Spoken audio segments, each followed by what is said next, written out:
गौमूत्र जिसका अभी प्रैक्टिकल दिखाया है सर, लहबेरी, गेंजर और गिलोय, ये आपको जो है सो ऑर्गेनिक है, 100% ऑर्गेनिक है। इसमें कोई रासायनिक नहीं मिला हुआ है।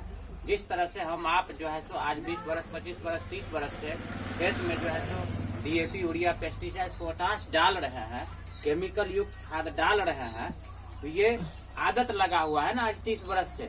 इसको जो जीरो कर देंगे तो उपजा वृद्धि नहीं होगी, जितना आप उपजा ले रहे हैं उतना नहीं होगा। लेकिन आज जो है इसको साथ में डालेंगे तो आपका उपजा में बढ़ोतरी होगा और धीरे धीरे जो है सो इसका आदत लगाना है, उसको कम करना है। तो कैसे करना है?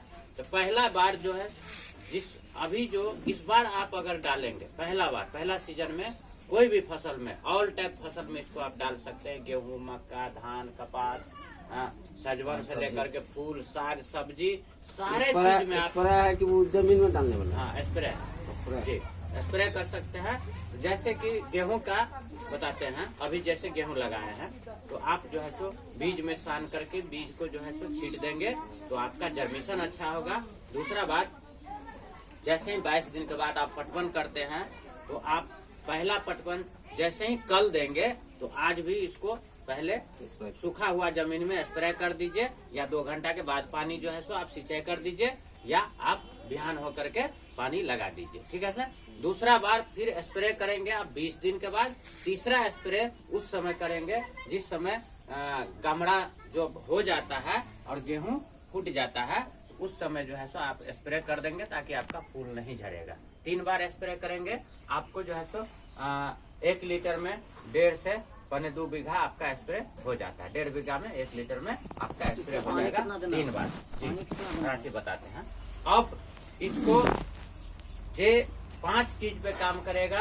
आपका 20 बरस, 25 बरस, 30 बरस से जो भी आप जो है सो और पेस्टिसाइड डाल रहे हैं, DAP, यूरिया, पोटाश जो भी डाले हुए हैं, ये जमीन जो बंजर होता जा रहा है, पहला फायदा ये जमीन को बंजर नहीं होने देगा और फिर से जमीन में उर्वरा शक्ति लाएगा, जमीन की शक्ति को बढ़ाएगा। दूसरा फायदा कि आप देखते होंगे, बहुत सारे सब किसान है यहाँ, सभी भाई किसान है, तो आप देखे होंगे कि 15 बरस पहले, 10 बरस पहले जो आप खेत में कुदाल चलाते थे तो आपके खेत में आड़ी में कुदाल चलाने के दरमियान बहुत सारा केंचुआ कचा रहा था, जिसको हिंदी भाषा में, देहाती भाषा में चाली कहते हैं सर। वो केचुआ आज कहाँ चला गया?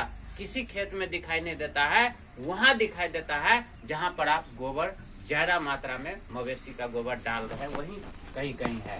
तो ये केमिकल पदार्थ देते देते जमीन के 3 फीट अंदर चला गया या मर गया। इसको दूसरा फायदा, ये आपके खेत से ये जो भागा हुआ केचुआ है उसको बसाएगा, फिर से लाएगा। और तीसरा फायदा, ये ग्रोथ बूस्टर आपको क्या करेगा कि जड़ से लेकर के ऊपर तक जो है सो नीम भरपूर मात्रा में डाला गया है, पौधा को तीता कर देगा।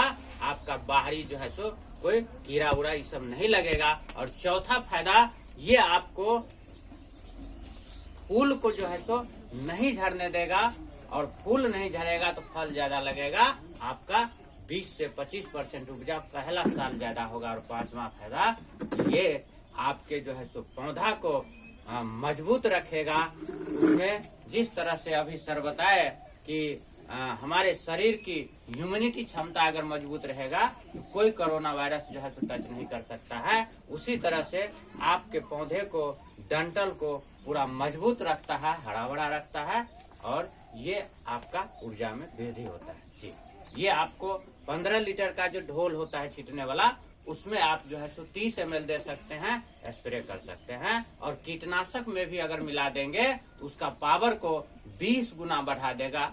और कीटनाशक में मिला के भी छींट सकते हैं और सिंगल भी इसको यूज कर सकते हैं। सिंगल में कीटनाशक पिल्लू मर जाएगा। हाँ, सिंगल में जैसे पिल्लू नहीं खेती लगा हुआ है, नहीं, पिल्लू को नहीं मारेगा, ये पिल्लू को नहीं मारेगा। आप पिल्लू लगने से पहले इस्तेमाल करेंगे, पिल्लू लगने नहीं देगा। जो गौमूत्र का बनाए हैं अपने हाथ से जी, जैसे कि उसमें 7 तरह का पत्ता डाले, नीम का पत्ता दिए 2-2.5 किलो 30 लीटर पानी में, गौ का मूत्र में, डायरेक्ट गौ का मूत्र 30 लीटर में 2-2.5 किलो नीम का पत्ता